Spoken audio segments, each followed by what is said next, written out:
All right, y'all, welcome to the show. I got a wild one for you today. So, a seventh grader who was 13 years old was rejected from getting an abortion.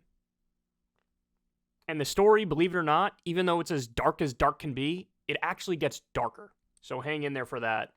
We also have Christie explaining to Fox News like they're children why Trump is a criminal.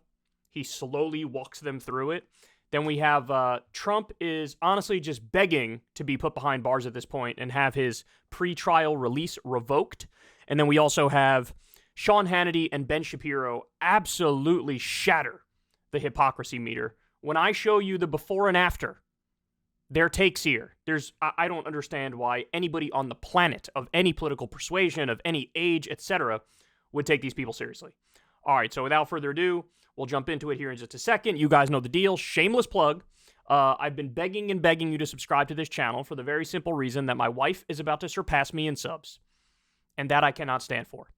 I need to continue to have bragging rights. I need to stay ahead of breaking points. So do your dog a big favor. Click that subscribe button. Click that bell icon so you get a notification every single time a video drops.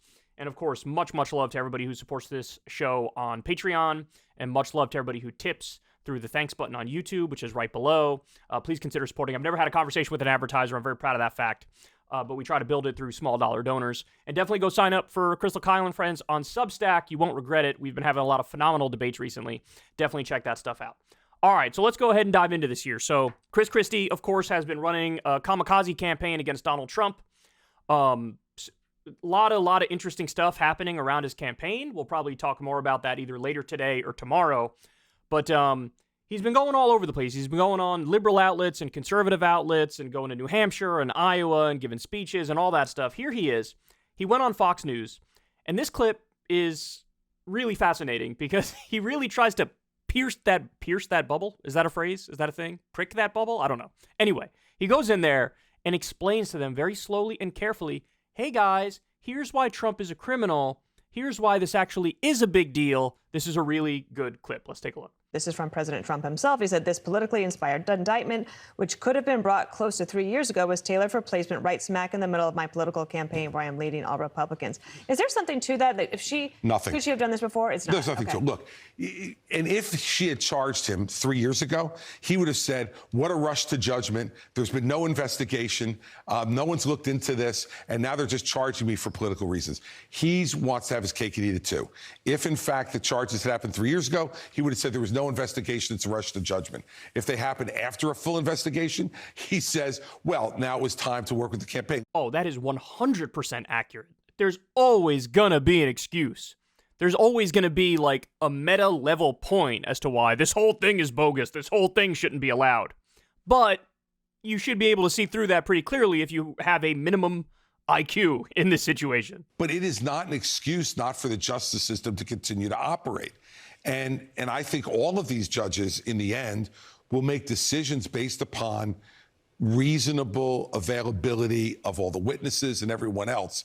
And in the end, what Donald Trump has to deal with is, this is not a civil case. He's never been involved in criminal cases before. He's been involved in civil cases where you can just put it off and, like, it's no big deal. Mm-hmm. He is out on bail in 3 different jurisdictions. That's actually a really good point. Trump has had legal woes in the past. He's dealt with legal cases in the past. But in all the other instances, it was civil trials. So really, you're just talking about some slaps on the wrist, some, monetary payments to people who have a grudge. I mean, Trump University comes to mind. He defrauded a whole bunch of people, but at the end of the day, he just had to pay a fine, pay certain people a certain amount of money. And he got to walk away with his chin held high, even though he's a con man. In this instance, it is very, very different. And he seems to be acting like this is still just a civil trial, or all these charges are just civil. And they're not. And so he's really, rolling the dice here with how he's acting upon his pretrial release and the 1,000,001 ways he's violating the terms of their release. And this is something, Christie was a prosecutor. He understands this stuff, and he's laying it out very clearly and very slowly for these Fox News hosts. Usually when you're charged, people are remanded, and they stay in prison prior to the trial. he's been given released on all three, and he'll be released confidently in the fourth one. I want to talk a little bit about your campaign and what's expected in a moment here, but just one more question on this. Everyone lit their hair on fire when that phone call was recorded on behalf of Raffensperger, right? It runs an hour and change. And the key line, I went back and listened to this morning, Trump says, look, all I want to do is this. I just want to find 11,780 votes. Now, and he says repeatedly, in my opinion, this is what we should do, in my opinion, et cetera. If he's speaking his opinion, is there a crime in this conversation? Fox just can't let him go, man. They just can't let him go. I want you to imagine for me the facts of the case being exactly the same, except Joe Biden was the one who made the phone call and Trump had won the election. What would they be saying? What would they be saying? They can't quit Trump, even though Rupert Murdoch a while ago now said, we're done with this dude. He's a psychopath. We're going to go all in on DeSantis. You've had flashes of like being somewhat Trump critical, people like Steve Doocy, for example. But you got so many of these hosts who cannot stop embarrassing and humiliating themselves for Trump. Well, look, I think that's what a jury is going to decide, Bill. What I would say to you is, when you listen to the entire conversation, his problem is that and you combine it with all the other conversations he's having with Brian Kemp, with other officials in the legislature and the leaders of the legislature. He was attempting to do everything he can to get that result and putting pressure on them. And Alan Dershowitz argued last night that they were doing the same thing on behalf of Al Gore in Florida and in Palm Beach County in the year 2000. Except when Al Gore lost his legal challenges, he conceded the election. Thank you, Jesus Christ. This point pisses me off to no end, man. Look, the issue with Trump is not the free speech saying he won the election and lying about it. That's perfectly legal. It's not the 60 court cases. That's perfectly legal. It's not even the culmination of everything that happened on January 6th. That is more borderline, but I think he left himself enough wiggle room through the things he said to provide reasonable doubt where he wouldn't be the one brought down for, say, inciting a riot or something like that. None of those are the problem. The problem are the fake elector slates. Now, some people, and Michael Tracy pointed this out as well, it's like, well, hold on, there's been previous elections where there have been alternate slates of electors. Here's the difference. They referred to their own electors, not as alternate slates of electors, as, quote, fake electors. They also referred to them at different times as, quote, fraudulent electors. And the difference is, in the case with Trump, all of this came after the various secretaries of states and governors in the 7 different states where they tried this. They had already certified and verified that Joe Biden won, and they still went ahead with their, quote, fake elector slates and provided false documents trying to implore Mike Pence to overturn the results of the election, even though all he had was a ceremonial role and he had no right to overturn the results of the election. So that's the crucial difference. The crucial difference is all of these fake slates of electors came after the secretaries of states and the governors, including in Georgia and the 6 other states where this happened. They already certified and verified that Joe Biden won. So that's different than, there was even an argument they could have made that, hey, we didn't do anything illegal if it was before the secretaries of states and the governors certified Joe Biden's victory. Before that, they did a, quote, alternate slate of electors. The bottom line is, as soon as it's actually verified and certified and the vote counting is done and the governors say and the secretaries of state say this is over, that's it. It's right there. You got to drop it. And this is his point about Al Gore. Yes, he tried a whole bunch of legal challenges, but at the end of the day, when the court system said, sorry, son, this is done, he said, all right, I don't agree, but I'm going to continue moving on here. This is over. It's done. And by the way, let's also be clear about one other thing. When you want to talk about a legitimate argument, there was a much more legitimate argument from Al Gore. In fact, we went over this on the show the other day. There was this huge effort from all these different major news organizations. It was like New York Times, Washington Post, Wall Street Journal, all these outlets got together and they said, we are going to go back to Florida and do a recount of all the ballots. And they counted the ballots in every conceivable way possible. So they did it with the dimpled chads and the hanging chads, and they did it with various legal standards as to what counts as a vote for somebody and what doesn't. And what they found is that with certain standards, one of them's called the lenient standard, which is like count all the dimple chads and the hanging chads, Al Gore won that election.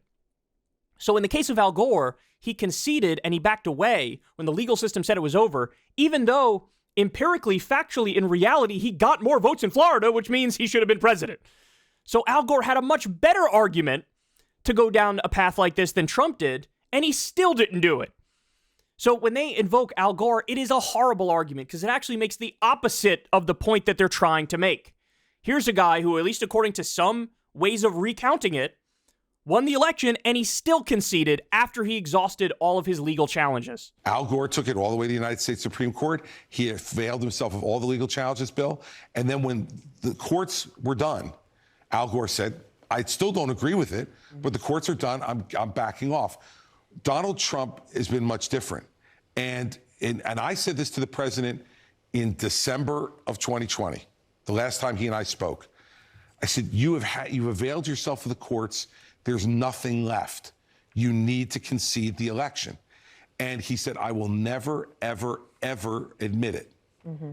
Well, look, if you're going to continue to use the power of the presidency, which he was doing, to put pressure on people, you're going to put yourself in a very dangerous circumstance. And let's take it aside for a second from the criminal. We can't normalize this conduct. I mean, this has never happened before in this country, ever, where you had a candidate for president of the United States conduct himself in this way, to disrespect the election process in this way, to refuse to accept the verdict of the voters. Mm-hmm. And what does it say about his judgment, guys? What does it say about whether or not he's fit to sit behind that desk? Is this really, and by the way, here we are this morning, and I understand why we're doing this, and I'm happy to talk about it because of my background. Yep. But we're not talking about what Joe Biden's doing to this country. He's explaining it as slowly and as carefully and as simply as possible. Here's the bottom line, man. There's a lot of chatter out there trying to defend Trump.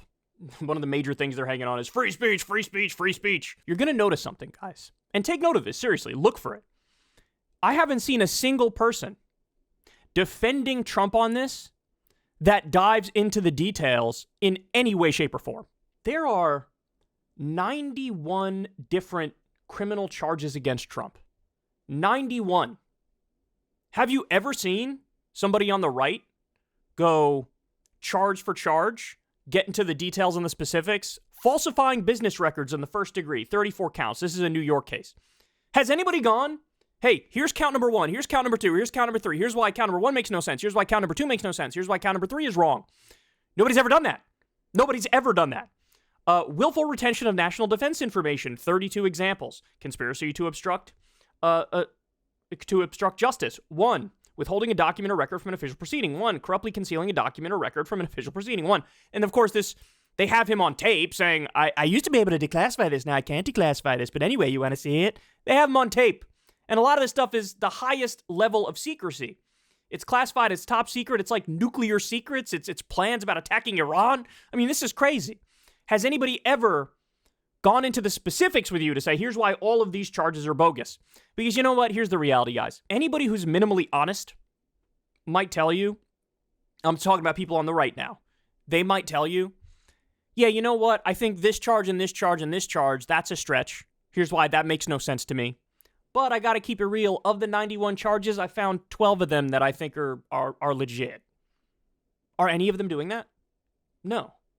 They are relying on and depending on their sloppiness and their lack of nuance to make these broad arguments, which are laughable on their face, right? 91 criminal charges. You're telling me every single one of them is bogus without going into a single example and explaining how even a single example is bogus? Come on, man. Nonsense. Hey, y'all, do me a favor and like and subscribe. It helps out big time in the algorithm. Click the bell as well for notifications when videos drop, and watch that video on screen right now. You know you want to.